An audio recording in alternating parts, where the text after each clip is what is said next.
You know that moment when your life changes, but you don't realize it yet? For me, it started on a regular Tuesday evening. I got home late from work, another endless meeting about brand strategy. Honestly, I hated brand strategy, but it paid the bills. Anyway, I unlocked the front door with my phone because, of course, everything in our home was smart. And by everything, I mean lights, coffee maker, thermostat, even the shower. My idea of paradise, complete control. The lights gently brightened as I walked into the hallway. "Welcome home, James," chirped Ava, our AI voice assistant. Ava was basically my own digital butler. Honestly, I liked Ava more than most people. "Thanks, Ava," I said casually, tossing my jacket onto the couch. "Emma will arrive in approximately 45 minutes. Dinner reservation at Emilio's is scheduled for 8. Emma was my wife. We'd been married 8 years, together for 10. She's sweet, funny, writes children's books. Pretty much the opposite of me. I'm logical, sarcastic, and can't draw a stick figure to save my life. But somehow, it worked. Or at least, it did, until that Tuesday. "Ava, start the shower, 98 degrees," I called out as I loosened my tie. A soft chime echoed from the bathroom. God, I love technology. Stepping under the perfectly heated water, I let the day wash away. Everything was perfect for about 5 minutes until Ava interrupted. "James, you've received a new audio message. Marked as private." "Private? Who leaves private audio messages?" "Probably Dave from marketing, with another urgent problem." I sighed. "Play it now, Ava." But there was silence. Odd. Ava never hesitated. "Ava, play the message." Another pause, just enough to feel awkward. "I'm sorry, James." This message was flagged as private for Emma's profile. Administrative override is required. Emma's profile? Emma had never used private mode before. Why would she start now? "Ava, override. Authorization code 17349. Another short silence, then a soft beep. "Override accepted." Playing audio. The shower was still running, but I hardly noticed the water anymore. A man's voice filled the bathroom. Low, confident, familiar. "Emma, last night was incredible. You make me feel alive again. We can't keep pretending nothing is happening. Tell me you'll talk to James tonight. Please. I can't hide this anymore." I stood frozen. My heart hammered in my chest. My vision blurred slightly, probably steam, or maybe shock. Honestly, who cares? Because that voice wasn't just familiar. It was Matt. Matt Pearson. My best friend. Funny, looking back now, that was the first domino. That message, that one glitch in Ava's perfect system, it started a chain reaction. One that wouldn't stop until I was divorced twice, betrayed twice, and halfway across the world, sipping Chang beer on a beach in Thailand, wondering how I ever got there. But in that moment, I had no idea. Just a voice. A message. And the slow, creeping end of the life I thought was mine. I don't know how long I stood there, water streaming down my back, the steam thickening around me. Seconds? Minutes? Time just stopped. My mind raced, desperately trying to catch up with what I just heard. "Ava," my voice cracked slightly. "When was this message recorded?" The message was recorded at 11:36 p.m. yesterday, Monday, Ava replied calmly, as if delivering the weather forecast. I felt my stomach tighten. Last night I'd been stuck late at the office, rewriting the same pointless presentation. Emma had texted she was going to bed early. Apparently not. My legs felt heavy stepping out of the shower. I barely noticed drying off or putting clothes on. Everything felt automatic, disconnected, like watching someone else's life unfold. "Ava, delete the message from Emma's inbox." "Message deleted," Ava confirmed gently. I made my way into the kitchen, pouring myself a whiskey I usually reserved for weekends. Today warranted an exception. Emma arrived a bit later, exactly when Ava predicted, always punctual, always smiling. "Hey," she greeted me warmly, placing her purse on the countertop. "Ready for dinner? Emilio sounds great tonight." She leaned in to kiss me, and I froze.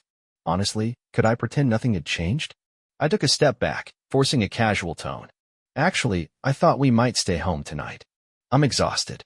A flash of disappointment crossed her face, but it vanished quickly. "Sure, we can order in. Chinese." "Yeah, Chinese sounds fine." The next hour was torture, sitting across from Emma, dissecting sesame chicken and fried rice, making idle conversation about her latest book and my upcoming meetings. Every word felt like walking through broken glass.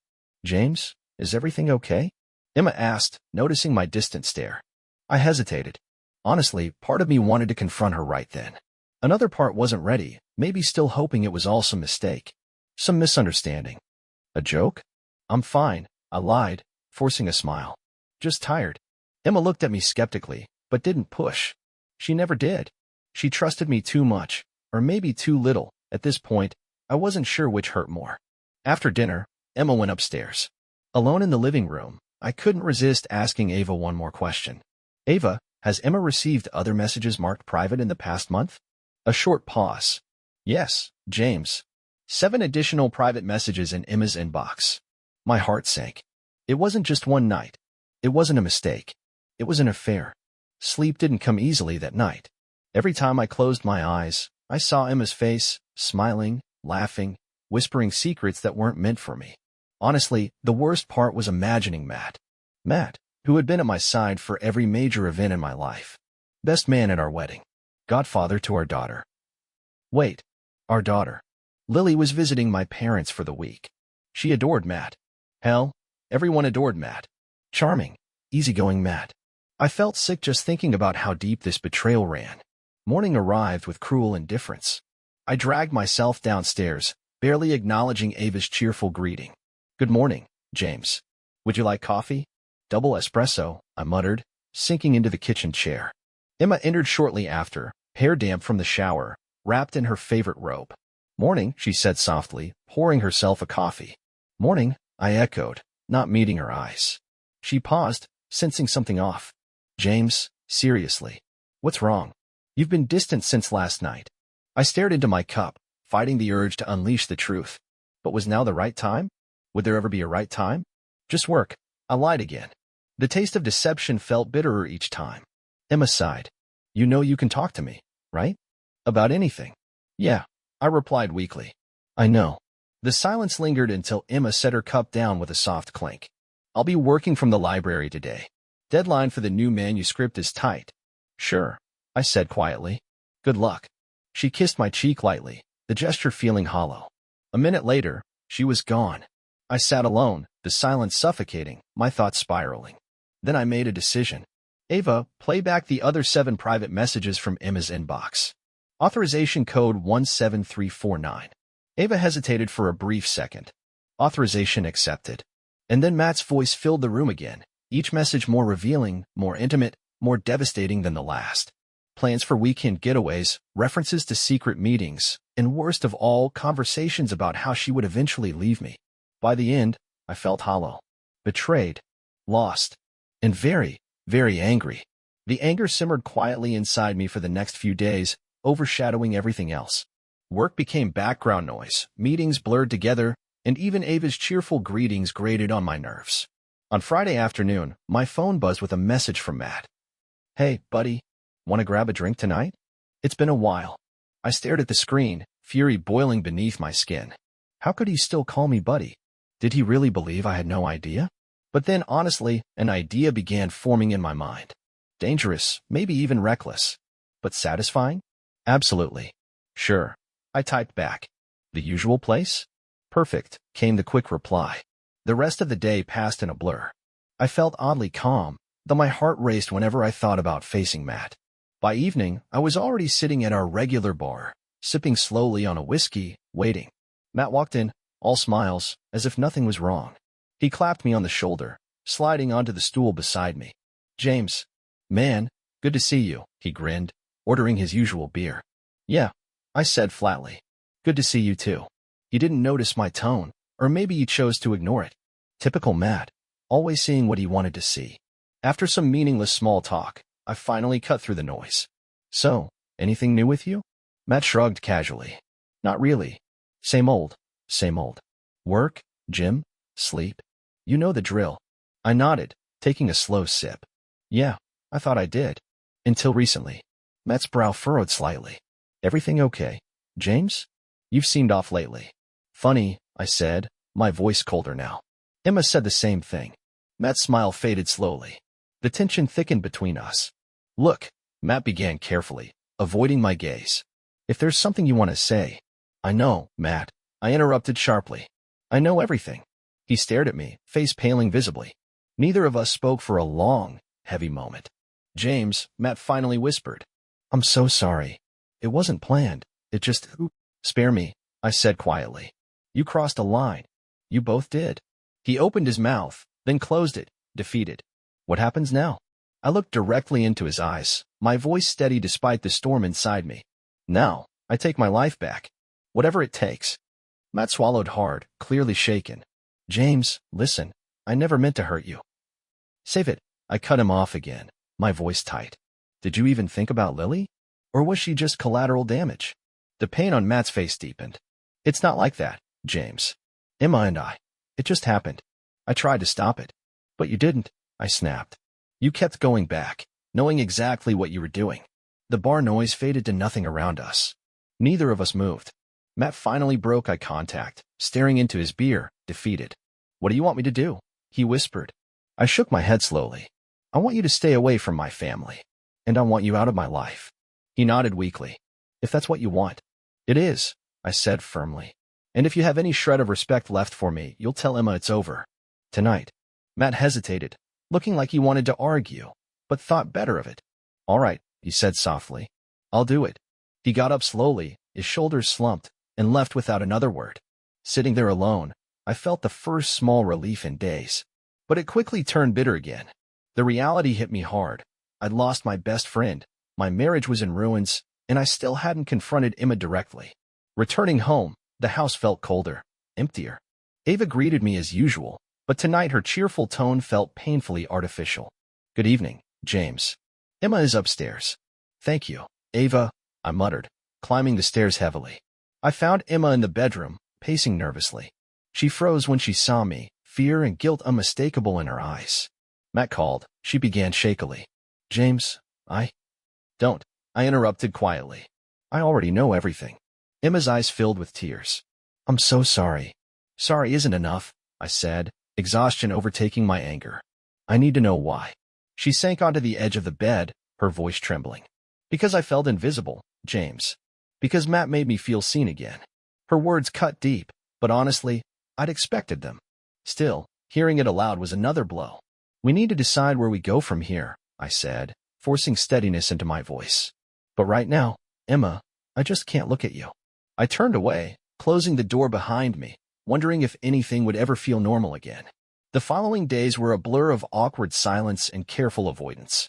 Emma and I moved around each other like strangers, sharing the same house but worlds apart.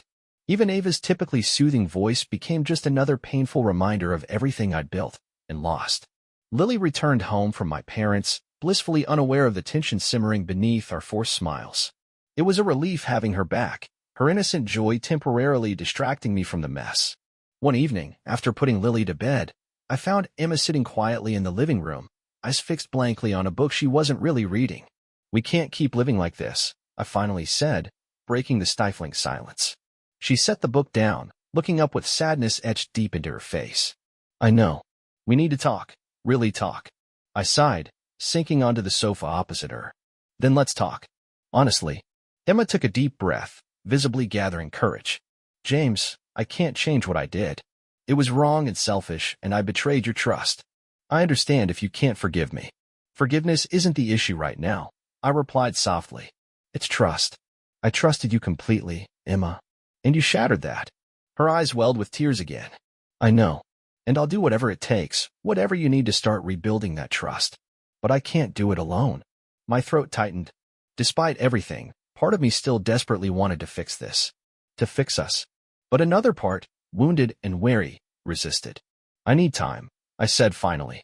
I can't promise anything right now. But I do owe it to Lily, and maybe to us, to at least try. Emma nodded, relief flickering briefly across her face. That's all I ask. We sat quietly then, the silence softer than before, but no less heavy. As I lay awake later that night, staring at the ceiling, Ava's soft voice broke gently into the darkness. James, would you like me to play something soothing to help you sleep? I hesitated, realizing something important. Technology might have made my life easier, more predictable, but it couldn't shield me from human mistakes and pain. No, I whispered finally. Tonight, Ava, silence is enough. In the weeks that followed, Emma and I tried cautiously to rebuild what we'd lost. We began seeing a marriage counselor, each session forcing us to confront uncomfortable truths and feelings long buried. It was painful, raw, and sometimes felt hopeless, but at least we were talking. One evening, after another draining session, Emma spoke softly as we drove home. "James, do you think we'll ever really get past this?" I kept my eyes on the road, considering her question carefully. Honestly, it haunted me every day. I don't know. I'd like to believe we can, but trust is fragile. It's hard to fix once broken. She nodded slowly. "I just want you to know, I'm committed. To us. To fixing this." "I believe you," I replied quietly, surprising myself by meaning it. At home, Lily greeted us excitedly, proudly showing off a drawing she'd made. The simple joy in her eyes reminded me of everything we were fighting for. Later that night, as we prepared for bed, Ava's calm voice gently filled the room. "James, Emma, would you like me to schedule a reminder for tomorrow's counseling session?" "Yes, Ava," Emma answered softly. "Thank you." I watched Emma closely, noticing how her expression softened when Ava spoke. "You know, Emma," I began tentatively, "Ava recorded your private messages. That's how I found out about everything." She froze momentarily, clearly taken aback. "What? But how?" An override command, I admitted quietly. "It wasn't right, but Emma shook her head gently, sighing deeply. "Maybe it was what we needed. Secrets always find a way out, don't they?" "They do," I agreed, feeling an unexpected closeness. Emma looked up, meeting my eyes directly. "James, I want to disable the private message function. If we're going to rebuild trust, let's start there." I nodded slowly, feeling a slight easing in my chest. "Agreed. Ava, disable private message settings for both our profiles." Authorization code 17349. "Settings updated," Ava confirmed softly. Emma reached out, cautiously touching my hand. Her warmth felt familiar yet new, hopeful. We weren't fixed. We were far from healed. But, honestly, for the first time in weeks, it felt like maybe, just maybe, we had a chance. Over the next few months, the air in our home gradually shifted. Counseling sessions grew slightly easier, conversations felt less forced, and Emma and I slowly rediscovered how to be around each other without constant tension. Lily, blissfully unaware of the specifics, seemed happier too, picking up on the lighter mood between us. One quiet Saturday afternoon, I was sorting through old photos on my tablet. Emma joined me on the couch, glancing curiously at the screen. "We look so young," she remarked softly, smiling at our wedding photo. "Yeah," I agreed, feeling a bittersweet pang. "Feels like a lifetime ago." "Maybe it was," she said quietly, her eyes searching mine. "But maybe that's okay. Maybe we needed to break before we could rebuild something stronger." I looked at her, genuinely considering her words. "I think you might be right." Emma leaned gently against my shoulder, and for the first time in months, the closeness felt natural, comforting even. Neither of us spoke for a while, content in the quiet understanding between us. Just then, Ava softly interrupted, "James, Emma, Lily would like to know if we're ordering pizza for dinner tonight." Emma laughed gently. "You know, Ava might just be the glue that's held this family together." I chuckled, feeling warmth spread through my chest. "Honestly, you might be right. Ava, tell Lily pizza sounds perfect." "Pizza order confirmed," Ava replied cheerfully. Emma looked thoughtful, turning slightly toward me. "James, do you think we'll ever fully trust each other again?" I met her gaze steadily. "I don't know if things will ever go back to how they were, but maybe that's the point. Maybe we're building something new, something better." She smiled softly, nodding. "Something stronger." "Exactly," I said quietly, reaching for her hand. Outside, the sun began to set, casting a gentle, golden glow through the window. For the first time in what felt like forever, I felt truly hopeful. We weren't perfect, not even close, but we were trying. And honestly, that felt like enough. Over time, life settled into a rhythm, but not a comfortable one. More like an uneasy truce. Emma and I kept going to counseling. We kept talking. We even laughed, sometimes. But underneath it all, there was a crack. A fault line I couldn't ignore. I tried. Really, I did. But every time she smiled a certain way, every time her phone buzzed and she glanced at it just a second too long, I felt it again. That tightness in my chest. That voice in my head whispering. She did it once. She could do it again. It wasn't fair. But it was real. One evening, after work, I stayed late at the office. Not because I had anything urgent. Just because I didn't want to go home. And that's when I noticed Claire, my new team lead, staying late too. She was smart, sharp-tongued, didn't take crap from anyone. We'd been flirting for weeks, but I always shut it down. Until that night. We talked, shared a drink. One thing led to another. It was quick, messy, wrong, and I felt nothing. No guilt, no thrill, just emptiness. And weirdly, clarity. I couldn't live like this anymore. Half loving a woman I couldn't trust. Pretending everything was fine for Lily's sake. Trying to fix something that had been shattered beyond repair. So I told Emma the next morning. She stared at me for a long time, silent. Then she said, "You wanted to hurt me." "No," I said. "I just needed to be honest. For once. With myself. With you." We both knew it was over. There were tears. Shouting. Then quiet. Cold, hollow quiet. I packed a bag. I left the house. Lily stayed with Emma for now. Ava didn't say anything as I walked out the door. But I swear, for the first time ever, she didn't say goodbye either. 2 years passed. And wouldn't you know it? I fell in love again. I wasn't looking for it. Not really. It just happened, like a cliché I used to roll my eyes at. Her name was Sophie. 10 years younger, full of fire and charm and a laugh that made people turn their heads in restaurants. She made me feel young again, or at least, less old. We met at a tech conference. She was talking on a panel about emotional design and digital interfaces. I thought it was pretentious garbage, until she made the room laugh with a joke about user onboarding and dating apps. That was it. Hooked. At first it was casual. Coffee dates. Drunken texts. Nothing serious. But it escalated fast. She moved in after 8 months. We were married 4 months later. It wasn't like my first marriage.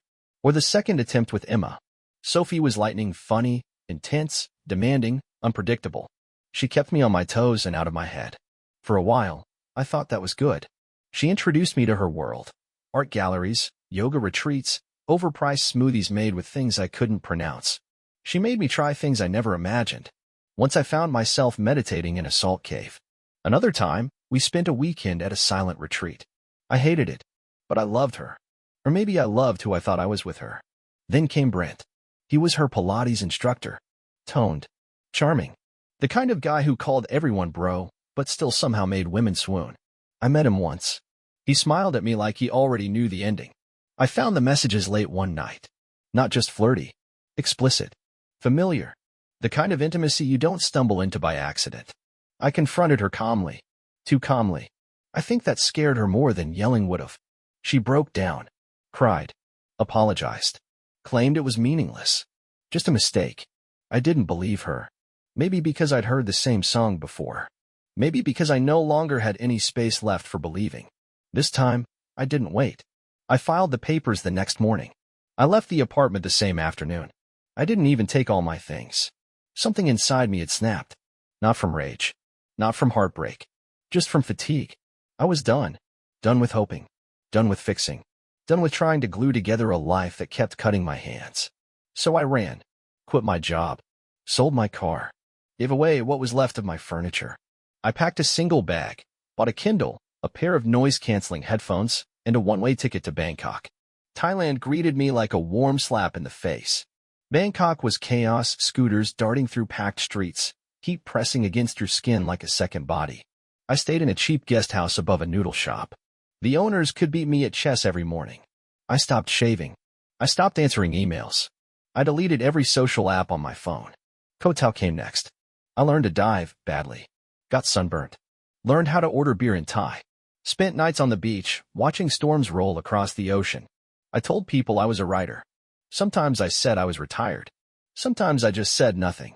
And that was the best part. No one asked questions. No Ava. No smart home. No polite reminders. Just silence. Honest, unfiltered silence. Eventually, I moved north, Pai, Chiang Mai, little villages with names I couldn't pronounce but felt oddly at home in. I'd wake up when I wanted. Read. Hike. Talk to monks. Sit in cafes and eavesdrop on people making the same mistakes I used to make. I wasn't looking for healing, or enlightenment, or love. I just wanted peace, or at least distance. And maybe that's all life is, after a certain point, distance. Space between what you hoped for and what actually happened. Space to breathe, to accept, to stop rewriting the story in your head. And that's where I live now, in the space between.